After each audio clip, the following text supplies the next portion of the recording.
Antrus metus Kauno rajono policijos komisariate organizuojama gerumo akcija iš rankų į rankas, kuria siekiama padėti šeimoms, kurioms reikalinga mūsų ir bendruomenės pagalba.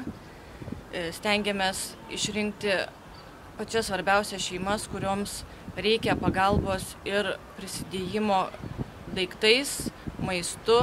Kiekvienas iš mūsų galime prisidėti bent maža dalelė prie gerumo akcijos, padėti kitai šeimai atnešti šilumą į namus.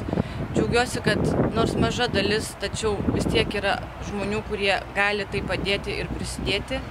Todėl visiems labai nuoširdus ačiū, kurie prisidėjo prie šių šeimų ir padėjo mums organizuoti šią akciją.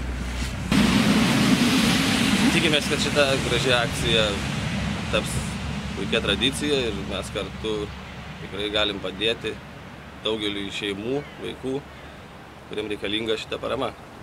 Ir dar kartą ačiū pareigūnams.